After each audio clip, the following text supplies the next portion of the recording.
I'm waiting for the screen to go down. 1 second. Okay, I just want to make sure that is the correct way.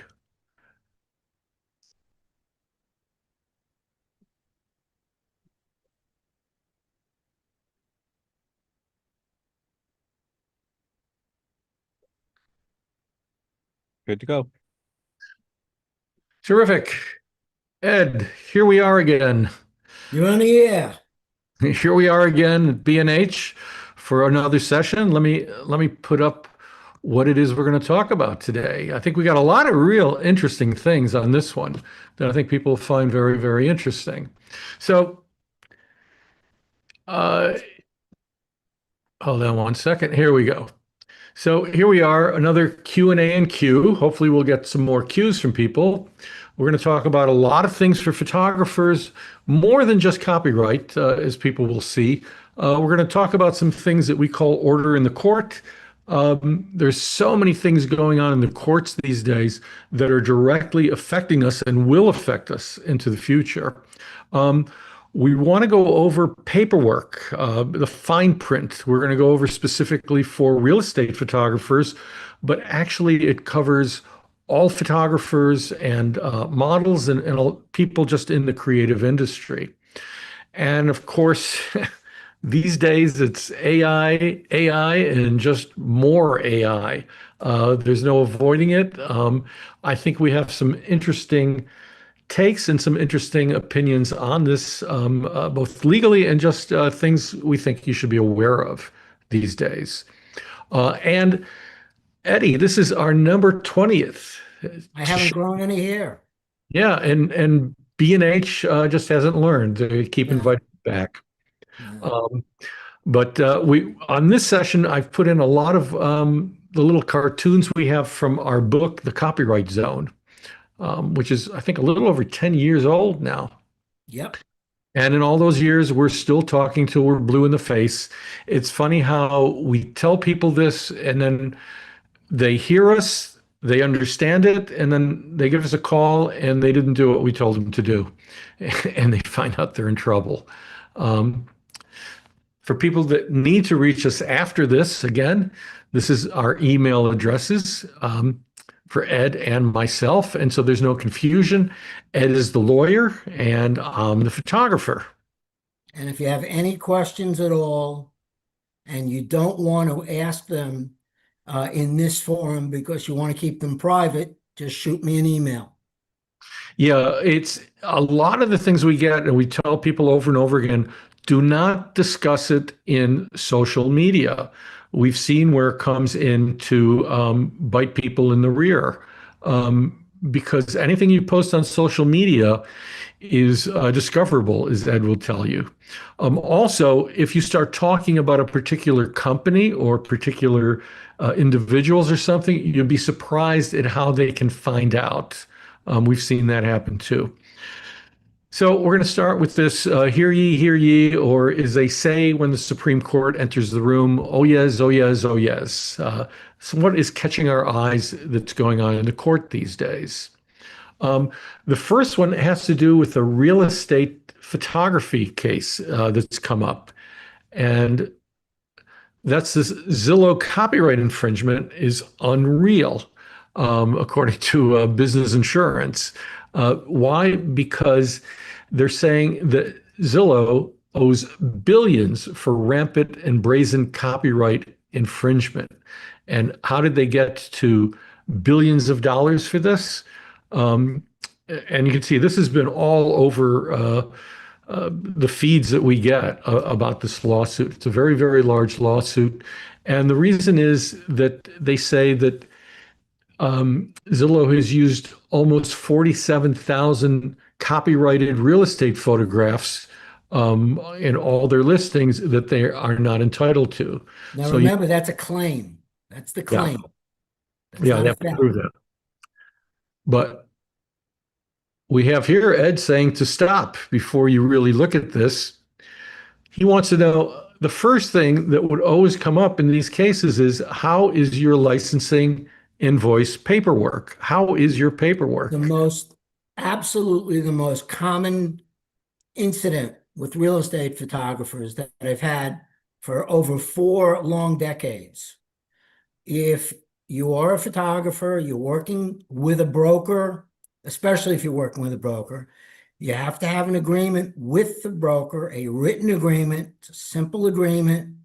And one of the things that is critical is that any rights to use your images anywhere, whether your images can be used in real estate brochures, television commercials, internet, MLS in particular, multiple listing service, your license, your grant to these sellers to use your photos ceases, terminates, ends upon the sale and closing of the house. Now, why is this so important? Because most houses are sold and resold once every 8 to 10 years. I cannot tell you how many cases I've had where the original real estate photographer who took photographs of the house in, let's say, 2020, now calls me up and says they're reselling the house and they're using my photograph. Well, you have to put a limitation in your paperwork that all licensing rights terminate upon closing and sale. Every house that's listed on the multiple listing service, which is the vast majority of condos and single family units, has a number. So if I were to sell this condo now, it would have the number 1, 2, 3, 4, 5. If someone buys it and then wants to sell it again 5 years later, it has a completely different number. So you should limit it to that number, is what you're Limit saying. it to the number and clearly say all licensing rights and usage of the images ceases upon the sale of the residence, MLS number 1, 2, 3, 4, 5, period. We've Then if there's a resale, they can come back to you and you can license it to them again. Now, real quick, Jack, you don't have to worry. I won't go off into the stratosphere here. We just had an incident where the home sold for $40 million. The first time it sold for 10, the second time it sold for $40 million, and the owners were too cheap to have new photographs taken. I'm not surprised. We've also told people if you're shooting portraits, and some people don't do this, I don't know why. If you're shooting portraits for a law firm or a bank or any type of company, you limit the usage to that company, to that law firm, to that bank, or whatever. To that real estate brokerage. Yeah. So if it's Remax of Sarasota, you limit it to the person can use that portrait so long as they're working with Remax of Sarasota. Exactly. It's they go on to something else. Even in law firms and in banks and other businesses, the staff moves around, and you don't want them taking your photograph to another company that you haven't been compensated for. All you need to do is have that in your paperwork. And we say this, all photographers and models should include limitations. I'm going to move it on to what we call a head slap in a lawyer's office over paperwork, because this becomes the number one thing all the time. And Ed will agree, and you've had this, and I've had this, some very sophisticated photographers, very well-established photographers. We've seen some of their paperwork, and it's horrible. And many of them have used some software that they've obtained from somewhere, and the software stinks. It may look good. It may look very good. No, But as we tell content is people, awful. we tell And people there should be a time and media limitations, or this is the important part I want to get through too, is exclusions. When I do my work, many times I'll have in it that this is for print only, no internet, or no billboards, or no TV. Those are all exclusions. I'm only giving a very limited media. And if the media sounds like it's broad, I make sure I have those limitations. And Because why does this matter? Money. Money. We're talking about money. Don't overthink it. You want the client or a prospective client to have to come back to you so that they can pay you again. yeah, I had in one case, because I can't say it happened many times, but I had one case where I did collect a five-figure fee because I had exclusions, and they came back to me 2 years later and wanted everything. And because I had exclusions in it that they didn't want anymore, I was able to rebill them. And all I had to do was send out an invoice. Um, it's really, really important. Well, You let's not don't wait, have to be Jack, specific. let's not confuse the audience. You didn't just send out an invoice. You made an agreement with them and then sent out an invoice. Whenever your image is used without your permission, never, ever, ever send out an invoice. The other thing that we find people missing in their invoices is this next line. No terms like payment terms. You have to have your terms. We have that in our book about the fine print, terms and conditions on the back of your paperwork. But right in the front, you should have the payment terms. When is payment due? Who does a check get made out to? And the payment terms would usually is 30 days net, meaning they have 30 days to pay the entire invoice. And then if you use the invoice that we have in our book, all invoices should say no rights conveyed until entire balance due has been paid. Any which way you say it. I mean, I always put no rights granted until invoice is paid in full. Same Um, thing. Same thing, anything that basically says that. It can be plain English. You don't need a lawyer to write this out. It has to just make sense. If it's plain English, that's fine. Yeah, steal our form. Just steal Yeah. it. Now, the other thing too that I've seen photographers put in lately, and I think they just don't understand, is they include arbitration, that anything that goes into you don't agree with or this or that needs to go into arbitration. Photographers don't realize arbitration can cost a lot more than going to court. It almost always does. Jack and I have done sessions just on arbitration. And if you go to thecopyrightzone.com, you'll see there are several articles. If you put in the search box arbitration, there are 4 articles in there. You never want to go to arbitration. No, Ever, never. The only people who benefit from arbitration are lawyers because we charge more. We have to do more work at arbitration. every piece of paper that the arbitrator reads is charged for.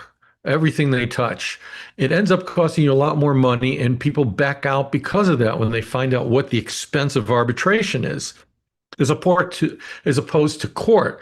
Now, because we're photographers and we're talking about copyright infringements, it means you go to federal court.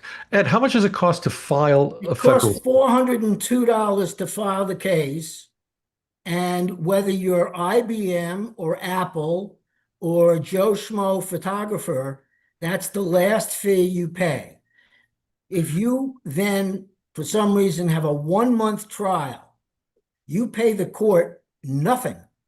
If you go to arbitration, typically you will be paying all or a portion of anywhere from $2,000 to $5,000 per day. Yeah, it's also, just because you file in federal court doesn't mean that you're going to go to trial, does not mean that it's going to continue. As we talk, more than 90% doesn't. 99%. What it does do is it gets the other side to wake up, and they'll get their lawyer and talk to your lawyer. And that's when things get settled. Before you do that, they basically just ignore you. So to me, that $400 to file just means this is going to be taken care of. I'm not Be using taken this serious. I'm not using this as a throwaway cliche.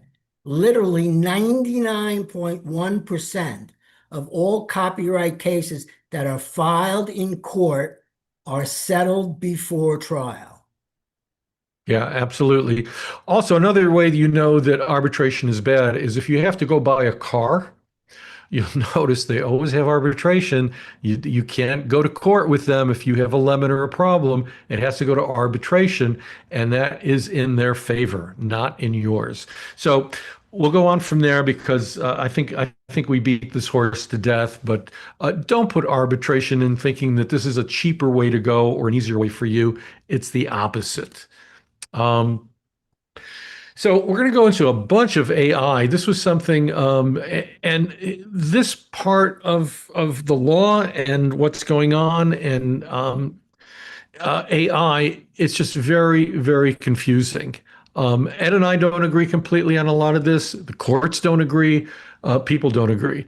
This federal judge in San Francisco District, Judge William Alsup, said that training AI on copyrighted works is fair use, but casts a doubt on using pirated materials into doing that. It's a very confusing thing.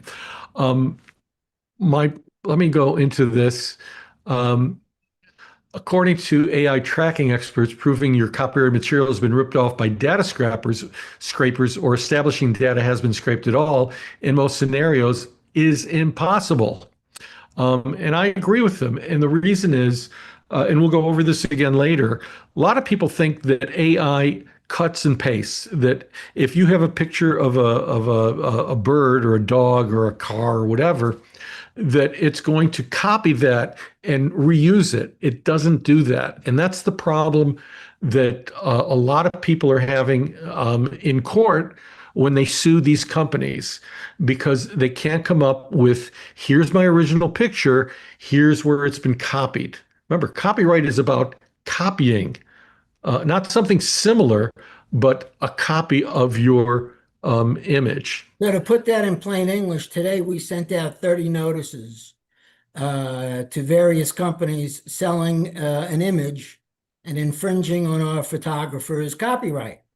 We annex his registration and the photograph, and then we annex their use of the photograph. So here's ours, here's our registration, here's your ripoff. It's as simple as that. This entire area prevents comparing A and B, which the law requires a judge or a jury to do. Is A ripoff of B? Well, you can't do A and B when you're talking about scraping and such. By the way, Jack, I just want to get this in real quick. Any lawyer who tells you there are definitive answers to the complicated AI questions is lying to you. This is still very, very in flux, with the only exception, and we'll get into it later, you cannot copyright AI materials, which we'll get to later. We're going to get into very specifically on that. Yeah, other than that, everything is in flux. Nobody knows the answer. Yeah, I mean, my feeling from really getting into it and studying some of it is that AI training is not going to be copyright infringement. And some countries like Japan, the UK, the EU are leaning in that direction and saying the learning is not infringement. What they do with it can be, but it's just teaching AI is just like teaching a person. And that seems to be the way it's going. That's my feeling. Ed and I don't necessarily agree on this. Well, but in real life, in these notices that we sent out today, we sent notices to companies in Tokyo, Seoul, Toronto, for use in the internet, have used the image in the United States. Yeah, I just want to see what's okay. Something just came up. I just wanted to see. Just remember, if you have any questions, feel free to ask us.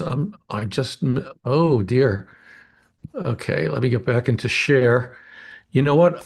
I really hate David.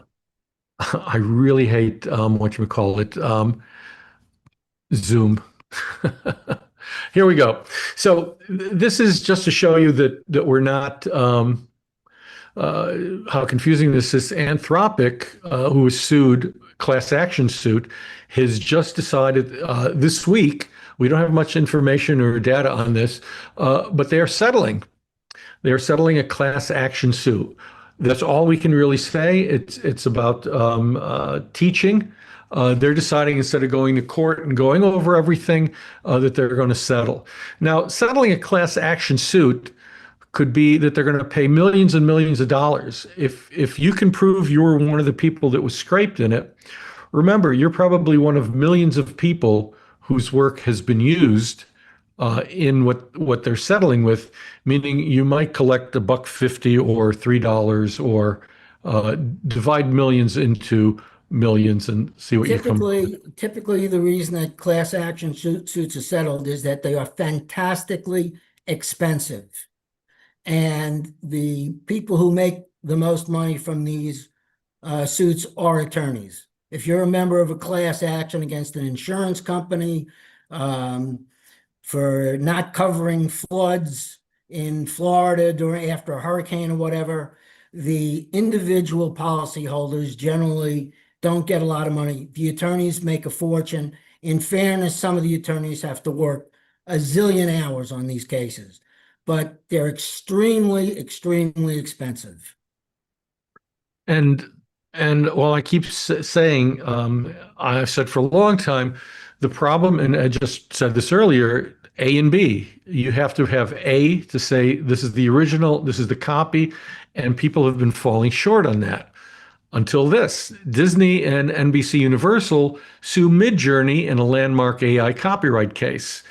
And again, they seem to be going after licensing more than copyright infringement in most cases. This one's interesting when I looked at it because what they presented in court, and I just this is not about just how AI learns. This is how the content is used, commercialized, and ultimately held accountable under the law. And I think this is the way that a lot of these suits are going to look at. It's not that you took the work, it's how did you commercialize it? How are you making money? Is this interfering in somebody else's way? So Midjourney said something very interesting. If I can read the whole thing, copyright law does not confirm absolute control over use of copyrighted works. The filing says the limited monopoly granted by copyright must give way to fair use, which is what's in the Constitution. Fair use is very specific, which safeguards countervailing public interests in the free flow of ideas and information. In other words, there's a reason that fair use exists. Now, here's to be where it gets a bit complicated. This is Ed saying, but wait a minute. While we're saying this, Every defendant who's being sued for copyright infringement screams fair use. They always do. It doesn't cost them a dime to say it. The percentage of cases that are actually fair use, where there's a fair use defense, is, in my experience, maybe 10%. I had one that we just settled where it was arguably fair use, and we had to candidly tell our client, we could lose this. It's close. But everybody screams it all the time. We've done shows on fair use. But Jack, these exhibits are good. These exhibits are what scares me. We do have a question in from somebody I'm going to answer in just a minute, a good question on something we are going to cover. Yeah, it's when you look at Disney's copyrighted image and then you look at what Midjourney put out, I'd say Midjourney's in big trouble. This is not what I've ever seen before in exhibits. It's always been that the output has been changed just enough that you can say, yes, there's a similarity, but it's not an exact copy. This is pretty much an exact copy. If this is what they can prove, that this was done with just ordinary prompts, Because I do know there was one case where it came close, but when they examined how convoluted the prompts were, they said it would be unusual for it to happen. But this particular case, I would say Midjourney is in what we call, in legal terms, deep doo-doo. Now we've covered this before, so it's bears mentioning now. There's no such thing as, well, if you change 5% of the original, it's okay, or 10%. That's all nonsense. Each one of these cases is fact sensitive, and it has to be a jury or a judge's decision that, in plain English, B is a ripoff of A. The percentage of the photograph is irrelevant. If 99, the example that I use all the time is there's a photo of me in a book, if you can stand it, and my face is maybe 2% of the image. Now, if you change my face to Ronald Reagan's face, have we changed 2% of the image, or have we changed the entire image? I think more we would change you more into one of these that we see here, a Shrek type character. I could see that more than Ronald Why? Reagan. Because he's bald? You making fun of me? No comment. Fifth Amendment. We do have a question from someone that we're going to answer in the next group about registering individual pictures that he turns into a time-lapse video. Just give us a few minutes and we will answer that specifically, but I think after you see some of the examples coming up, it'll make more sense. Now, I have to unshare for a second. I am frozen. Oops. Let me see where I just went. Am I in order here? Okay. Yeah, this was an article I saw recently in my feed from Davis Wright Tremaine Law Firm, which is a very, very well-known national law firm. They come up a lot on a lot of these things. I know, Ed, you've probably been in court with them, Five against them. times. Five times? 5 times. Very good. Law firm. So this is collaboration perspective.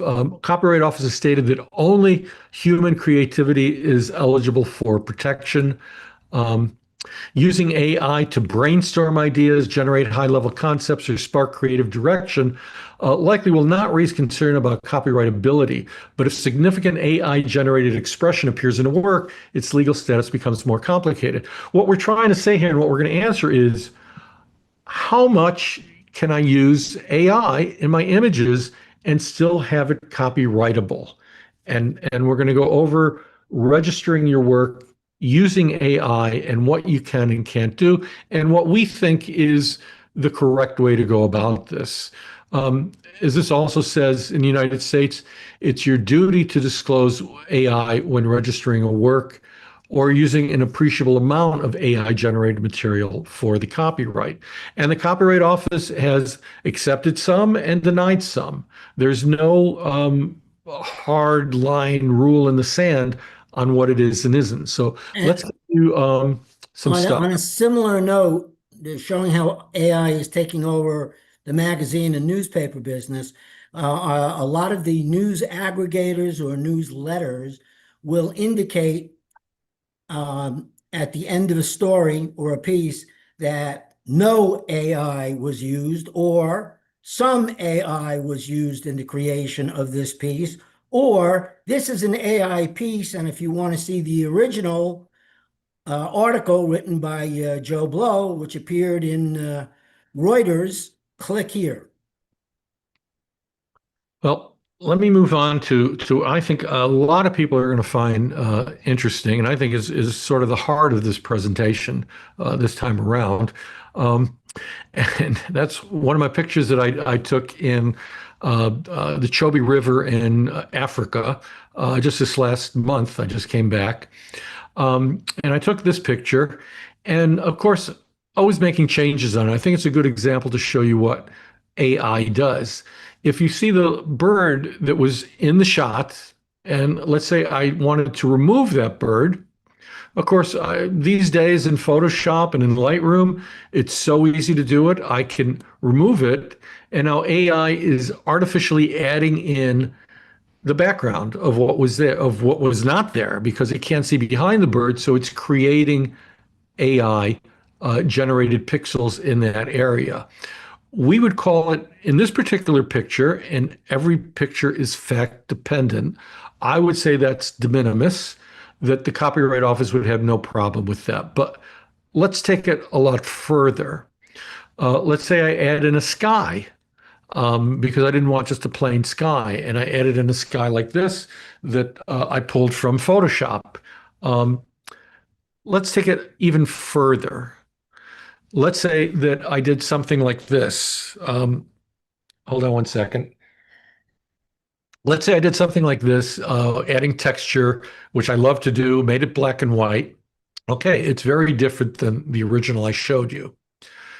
If I now go in and say, you know what, I need a little bit more room on the left, so I'll do the generative expand. So all of that is artificially created. So at what point can I register or not register the image? Let's go one step further, Ed.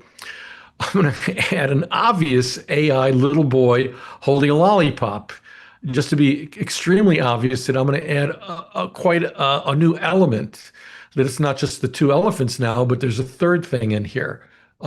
How do I register something that I created? Do I tell the Copyright Office and say, is this okay? And depend that I get a good inspector who will say, yeah, there's no problem with this.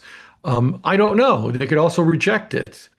So this is what we suggest. Register the original image. And when you register the original image and produce these variations of it, what you're doing now is creating derivatives of the original. And if the original image is registered and you've done something to it, you still have the base image registered. And the derivatives, if you are infringed, if someone infringes your derivative, you can sue them because you have a registration. You've registered the original. And that's giving you the protection and the ability to sue if one of your derivatives has been infringed. Again, what we're talking about is money. So one of the people right now posted a question saying he does time-lapse photography where he'll produce several hundred images to produce time-lapse. And should he register the individual images or should he register the time-lapse video? Here's the thing for me is, how many images did you get to produce that video? If it's more than 750, you know that you are limited in photography to 750 photographs per registration. per $55. So we do this all the time and people misunderstand. It's $55 to register 2 images to 750 images, no difference, everything in between. If you're producing, let's say, 3,000 images, you'd have to do multiple registrations.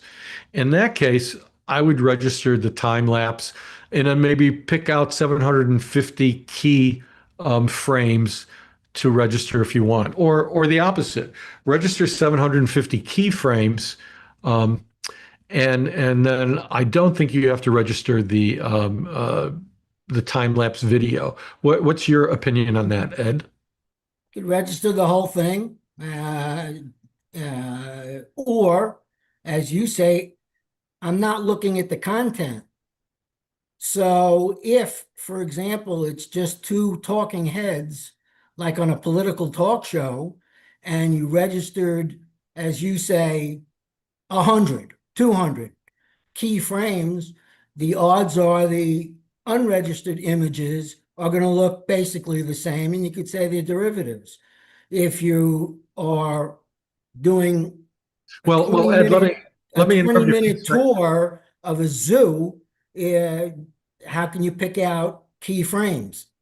Well, it's. I think if he's doing time lapse, it could be something like a city scene, and the clouds are, moving, over a period of time. So you condense it from, 8 hours of clouds moving and the sun setting and everything else to the buildings all stay the same, but then the sky changes within a few seconds in your video.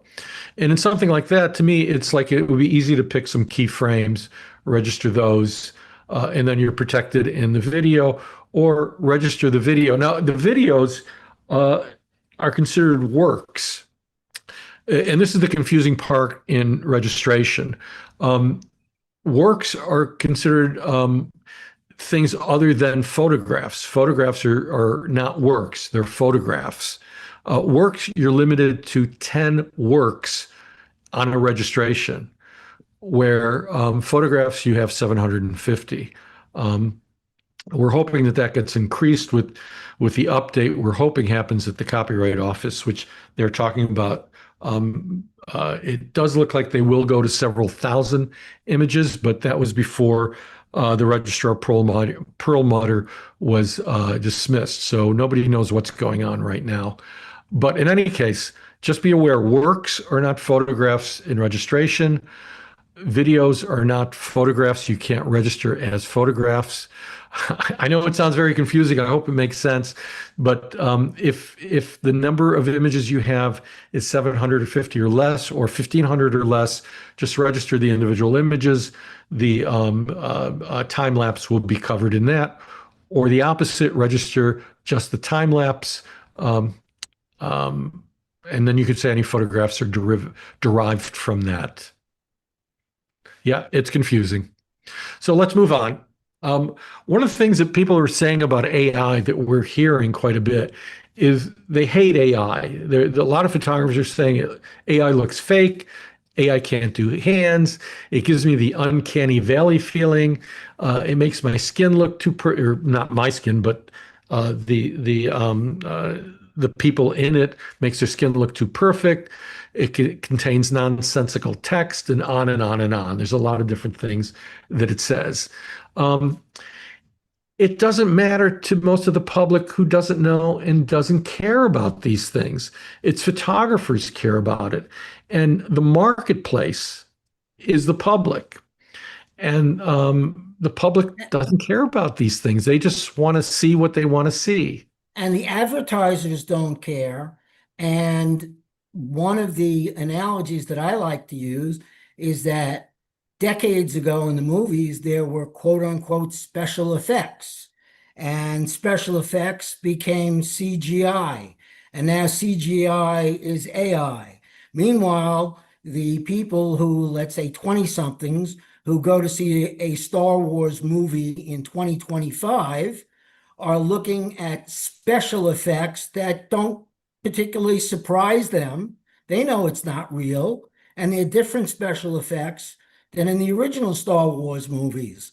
So nobody cares. Ads which contain or are entirely AI, the public doesn't care. The advertiser doesn't care. All they care about is whether the ad moves and sells product, period. Well, the other thing too is AI doesn't do cut and paste. We've gone over that, so I don't need to go over more of that. But there's some examples we want to show you, and there's a reason we want to do this. We don't advocate AI looking at it realistically. Basically, AI has become a reality in commercial work and in art, and that's just the reality of the market. And We don't have a position on this. I have one, I don't know if you want to call it a position, but people in general and juries in particular now do not assume that a photograph is an accurate representation of an event or of a scene. 50 years ago, if you saw a photograph, and I'm talking to professional photographers, I'm talking about professional photographers, models, lay people, people in and out of the business, doesn't matter. Now you see a photograph And the general public asks, well, was this Photoshop? They're familiar with Photoshop. Their 9-year-old kids are using Photoshop. They're using Photoshop. So the assumption that a photograph is an accurate representation is no longer held by the public. And I show people things that I look at and I know is obviously AI because there's mistakes in it, um, that I spot as a photographer. And I have to say, I'm amazed at how many just people in the general population look at it that I show it to. They don't see it. They see something completely different. They look at it differently. And I think a lot of artists don't realize that. So we do have a couple things here that for examples. This is a video completely AI that Coca-Cola did for an ad. And boy, they got slammed in the trades about this, about, how they're doing it. I look at this and the thing that runs into me is it tells the story they want to tell. The public looks at it, they get their message across. It probably less than a tenth of the price as if they had to do this with photo. And they still buy the Coke, and Coca-Cola has saved themselves a fortune. And that's why it's going to continue, good, bad, or indifferent. Now, uh, this is a friend of mine. I've spoken with her on AI matters, even here in B&H, Apishka Agarwal. She's now based in Mumbai in India, but she also works here in the U.S. In fact, I just saw her. She just got sent here to do some photographs at the U.S. Open. She has been using AI a lot. She is using it both as idea generation. She's using it to her clients, such as Coach and Prada. They're looking at it and saying, well, they can hire her to photograph the purse or whatever it is, whatever object they have, and then the background can be created in AI. What does that mean? It means you can do a simple shot in the studio, you could do it in your apartment. And now the backgrounds, instead of getting a location scout, instead of hiring a location that you have to pay for, instead of sending a crew, because you're going to need a stylist, you're going to need assistants, all sorts of things, catering, hotels, transportation, possibly to get to a location that they want. And in this case, they can create it for a fraction of the cost. We've shown other photographers who are doing this, and it's just the way the client looks at it is, what's the difference? They're getting their message across, their product looks great, they're getting their product in the coloring that they want, they don't have to repaint something, and the cost saving is just remarkable. Are you cutting a ton of people out of the loop? Yes, you are. You're cutting out the hair and makeup, you're cutting out the insurance agent, you're cutting out lots of people. They're not needed anymore. But That's a fact. Whether ethically or morally that bothers you, that's up to you. But the fact of the matter is that the advertiser is going to cut them out if it saves them money and gives them a product that is serviceable, does the job. And that's all they're really interested in. Now, this is in the commercial use. I think also an important thing to look at is how it's being used in art. AI is a new technology, and AI means that creative people are playing with it and they're seeing what they can do. And you look at this, and are there little tiny mistakes? Well, in some of these, I can't see mistakes, and sometimes the whole idea is that it's a mistake. And nobody cares. They're looking at this. Is this the effect I want? Is this a wow thing? Is this a new work of art? And what is art? So creative people are always going to be creative. Creative people are always going to experiment and see how far they can go. I mean, it's either just to produce an art piece. Sometimes it's for a narrative that they want. But when you look at this stuff, it's, to me, remarkable.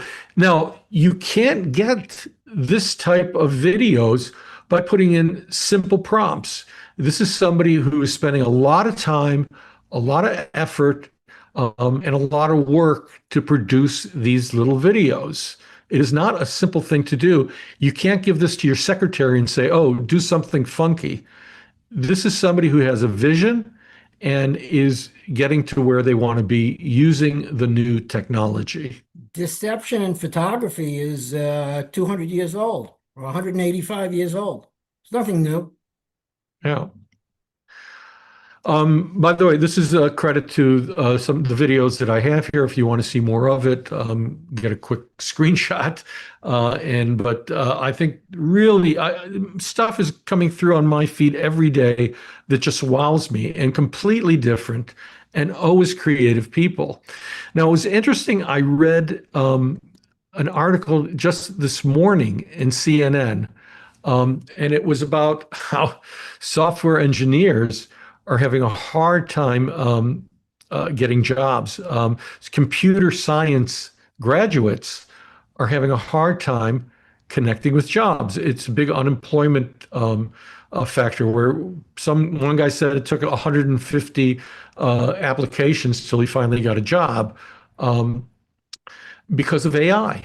There's no question. I think Google said that 80% of their code is now being written by AI. So it's really affected them.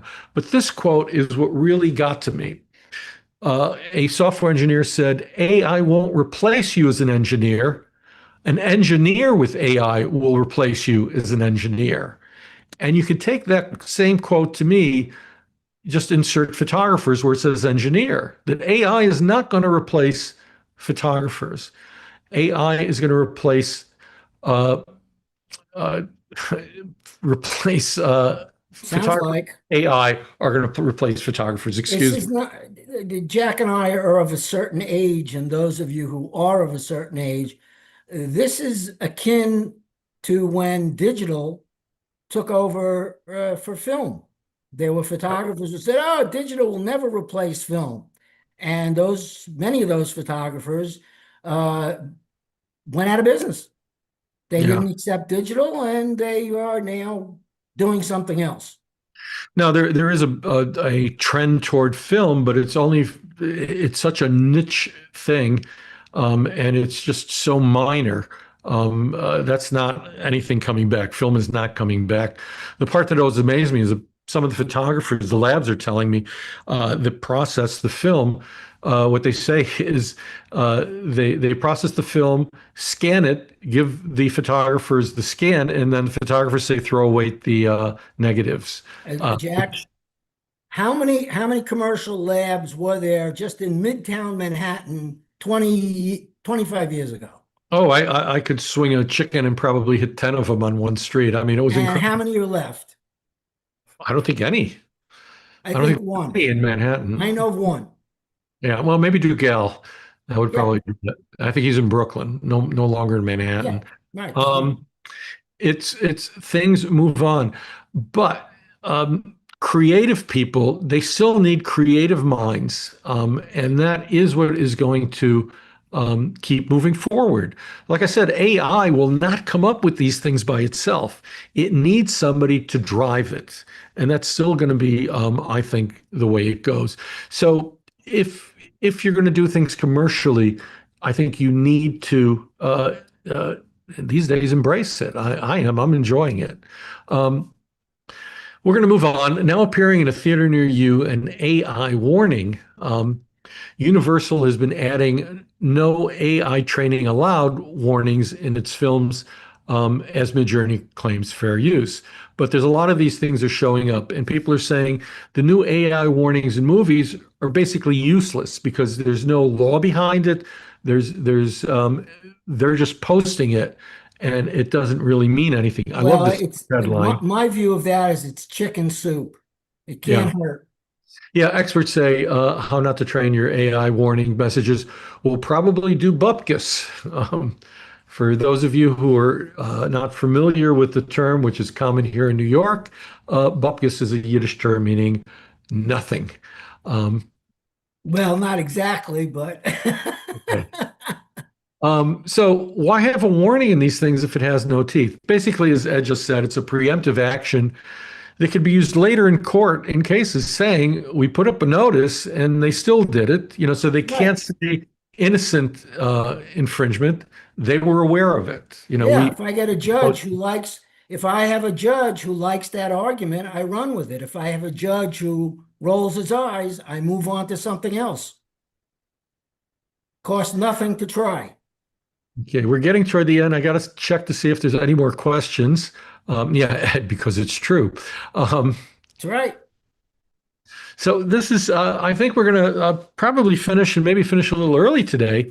Who owns the rights to a deceased actor's image? These rights usually owned by the estate or the heirs. And we know that this is a huge, huge business that Well, states of Elvis Presley, Marilyn Monroe, Michael Jackson, Prince, and you can go on and on and on. In some cases, make more money now than they did when the artist was alive. I do a lot of these cases. And the typical, not always, the typical scenario is the rapper, celebrity, performer dies, especially young, and they don't have a will, and there's nothing really set up for what happens. Well, in that situation, or even if there is a will, the estate in most states in the United States has rights to the image, the name, image, and likeness of the deceased celebrity. But the estate rarely acquires the rights from the photographer. So right now I'm engaged in a case, and if I throw a dart at a calendar, the odds are I have at least one of these cases going on at any given time, where the estate is licensing out photographs that it has the publicity rights to, but has no rights to the photograph which has been copyright registered by the photographer. So in the case that I'm referring to now, 13,000 notices were sent out to infringers because an estate was distributing photographs that it had no right to distribute, even though it had the rights to the name, image, and likeness of the deceased rapper. 13,000 infringements. That's incredible. And I think people don't realize the numbers that when somebody does something like a T-shirt, it's not one infringement. It's an infringement per T-shirt, Well, per mug. I don't want to digress into that, but I will tell the gang this, and I don't surprise easily, but this one surprised me. The case that I'm working on now was a celebrity who I had never heard of. That could be anybody, Ed. Well, Anybody current. well, he's deceased. And within 2 years after his death, they sold over $3 million retail in just T-shirts and hoodies. $3 million. That doesn't include coffee cups, posters, metal posters, and I mean METAL posters. Those of you who sell your posters or license out rights for posters, be careful. There are companies now that are putting images on things other than quote unquote paper, and they don't think that they're infringing. Well, it's an infringement if you take a poster and do an engraving of that poster. So when I saw the sales for this guy who I had never heard of and had to look up, $3 million in less than 2 years, this is a fabulously, could be a fabulous case for the photographer, because in all those infringements, his image was used without his consent. Now, could the photographer license the image with the celebrity to, I don't know, Dell Computers? No, he would have to obtain the rights in the name, image, and likeness of the celebrity from the estate. or the company that's doing the licensing. So he's stuck with 1,000 pictures, which he can't really use. He could use it if he was doing a book on his own photography, or if he wanted to make some fine art prints, but that doesn't amount to, money. The money is in coffee cups, t-shirts, hoodies, baseball hats. Well, a lot of the touring musicians that are going out there right now, uh, there's no money in the downloads of their music anymore. They make their money going to arenas and filling the arenas. And a big part of that, a big income stream, is the T-shirts and all the other things that are being sold. One of They the groups, sell. one of the groups that I represented, and it's a household name, big group.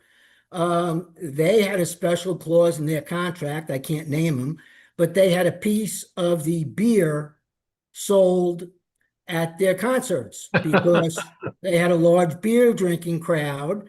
So Yeah. the deal that they made typically with casinos was to bring in mobile beer vendors, little kiosks, and instead of taking X number of dollars from the casino, they would take less than X, but they would take all the beer sold. It's the numbers are incredible, and where you start getting these numbers, you understand why there's so much money there. And when it comes to photography, I think people don't realize now it's the world has gotten a lot smaller, and a lot of the work is being used in many, many, many places. Um, I did want to do this on what we were going over, just so people understand, because it's always a very confusing part. It's the very last line here. The photographer's copyright and the rights held by an estate are different rights. One does not cross over to the other. A photographer can take a picture of a celebrity and use it depending on how they use it. You can use it in a news story, you can use it in editorial, but you can't use it to endorse something or a Unless the photographer has made a deal with the estate, right. and that deal can be a copyright buyout, which is usually a very bad deal for the photographer, Yep. or they share in the royalties of the sales. They work together. And again, the problem is when we say the estate, many, many lawyers who do estate work know nothing about copyright law. Yeah. And So they don't, they the lawyers are frequently at fault. They have not yeah. obtained a license from the photographer. Yeah, because they think it's a picture of that person, that person has the rights. And you're right, a lot of lawyers, if they're not familiar with it, will make that mistake. Um, and I forgot exactly what I was going to say about this, but it is a confusing area. Well, so if they, in a recent case where we caught the infringement, we caught the infringements. The company that was infringing was a licensing company that represents lots of celebrities and names, and they did a smart thing. They held up their hands right away and said, "You got us, you caught us, we screwed up." Now they know me because we have a deal where they pay my photographer money for a deceased rapper whose name you would know instantly. And he has a deal with them where they pay him X number of dollars a month. And the reason he gets X number of dollars a month is he didn't want and he didn't trust their accounting. yeah. And that made sense. So he decided to take X number of dollars per month for a period of 3 years. And that's their They can, deal. if you have a picture of somebody who can just be alive, that doesn't have to be a celebrity who's died, um, and it's somebody you photographed in your studio or something, because I know people have done this. And then an opportunity comes up to use it for something where you're not quite sure if it's okay or not. People have been known to call the artist or the agent of the artist and saying, "This is what it is. Here's the picture. This is how I'd like to use it. And I can make a donation to the artist's favorite charity." Or God because forbid, sometimes they don't 10. need the money. The money's not going to mean anything to them, you know. But sometimes you will get a call because the person has become, for whatever reason, a significant person, and the estate's lawyers will call up and they'll say to the photographer, look, we want to license this for t-shirts and hoodies only for 3 years. How much? That Yeah. happens all the time. Ask. I And I in asked, the infringement cases, I'm sorry, let me throw in one more thing. In the infringement cases, in our complaints, and I probably say it during the course of the pretrial stuff 1,000 times, you never even asked. If you had asked, the photographer may have said, sure, if for X number of dollars, I would have done it. And in some cases, the photographer would say, I hate this guy so much, he ruined my life. If you paid me $500,000, I wouldn't do it. well, on that note, Ed, the clock on the wall says that we're out of time.